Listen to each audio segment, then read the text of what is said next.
अगर आपने इस वीडियो पर क्लिक किया है तो इस वीडियो को पूरा ज़रूर देखना, क्योंकि इस कहानी को सुनने के बाद आप हार मानने की सोचोगे भी नहीं। एक बार की बात है, एक गांव में साधु रहा करता था और जब भी वो साधु नाचता था तो पूरे गांव में बारिश होने लगती थी। इसलिए उस साधु का पूरे गांव में काफ़ी नाम था। जब भी गांव के लोगों को बारिश की ज़रूरत पड़ती तो गांव वाले उस साधु के पास जाते हैं और उस साधु से अनुरोध करते नाचने के लिए, जिससे बारिश हो जाए। फिर कुछ दिनों के बाद 4 लड़के शहर से उस गांव में घूमने के लिए आए और जब उन 4 लड़कों को ये बात पता चली कि इस गांव में एक ऐसा साधु रहता है जिसके नाचने पर बारिश होती है, तो उन्हें विश्वास नहीं हुआ। वो 4 लड़के काफ़ी घमंडी थे। बड़े शहर में रहने का घमंड उन 4 लड़कों में कूट कूट कर भरा हुआ था। तभी उन 4 दोस्तों ने गांव वालों को चुनौती दे दी और बोला, अगर हम भी नाचेंगे तो बारिश ज़रूर होगी, और अगर हमारे नाचने से बारिश नहीं हुई तो साधु के नाचने से भी बारिश नहीं होगी। फिर गांव वालों ने उन लड़कों को साधु के पास चलने के लिए बोला और सारे लोग साधु के झोपड़ी के बाहर आकर खड़े हो गए। गांव वालों ने उस साधु को सब कुछ बता दिया। फिर साधु ने गांव वालों की बातें सुनकर उन 4 लड़कों से शर्त लगा लिया। फिर उन लड़कों ने नाचना शुरू कर दिया।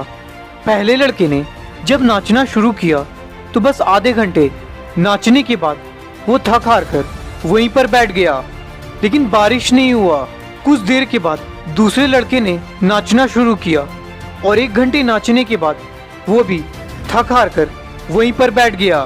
फिर अगले 2 लड़के भी खूब नाचे उन गांव वालों और उस साधु के सामने, पर वो दोनों भी हार मानकर वहीं पर बैठ गए, लेकिन एक बूंद भी बारिश नहीं हुई। अब साधु की बारी आई। उस साधु ने नाचना शुरू किया। 1 घंटे तक वो साधु नाचता रहा, लेकिन बारिश नहीं हुई। पर वो साधु नहीं रुका, वो नाचता ही रहा। नाचते नाचते 2 घंटे बीत गए, पर फिर भी बारिश नहीं हुई। फिर 4 घंटे बीत गए, लेकिन फिर भी बारिश नहीं हुई। पर साधु तो जैसे रुकने का नाम ही नहीं ले रहा था। अब साधु को नाचते नाचते शाम हो गई, लेकिन तब भी वो साधु पूरे जोश से नाचे जा रहा था। थोड़ी देर के बाद अचानक से बादल के गरजने की आवाज़ आने लगी और कुछ समय के बाद ज़ोरों शोरों से बारिश होने लगी। ये देखकर गांव वाले काफ़ी खुश हो गए और साधु के साथ नाचने लगे। पर वो चारों दोस्त इस बात से हैरान थे कि आखिर ऐसा कैसे हो सकता है। ये चमत्कार देखकर चारों लड़के फिर साधु के पास गए और उनसे माफ़ी मांगी।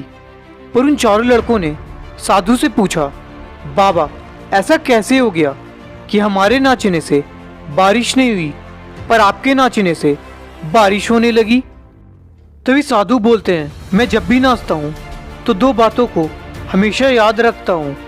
पहला ये कि मैं अगर नाचूंगा तो बारिश को किसी भी हाल में होना ही पड़ेगा, और दूसरी ये कि मैं तब तक नाचूंगा जब तक बारिश ना हो जाए, क्योंकि सफलता उन्हीं को मिलती है जो कभी हार नहीं मानते हैं, चाहे परिस्थिति जैसी भी हो। उन 4 लड़कों को अब ये बात समझ में आ गई कि साधु उन्हें क्या समझाने की कोशिश कर रहे हैं। तो दोस्तों, इस कहानी से मैं आपको यही बताना चाहता हूँ, सफलता पाने के लिए हमें भी ये 2 चीज़ें हमेशा याद रखनी चाहिए। पहला, खुद पर भरोसा कि जो भी चीज़ मैं पाना चाहता हूँ उसे मैं पाकर रहूँगा, और दूसरी ये कि मैं जब तक कोशिश करते रहूँगा जब तक मेरी मंजिल मुझे मिल नहीं जाती। और आखिरी में इतना ही कहना चाहूँगा, जीत के खातिर दिल में जुनून चाहिए, जिसमें उबाल हो ऐसा खून चाहिए। ये आसमां भी आएगा ज़मीं पर, बस इरादों में दम चाहिए।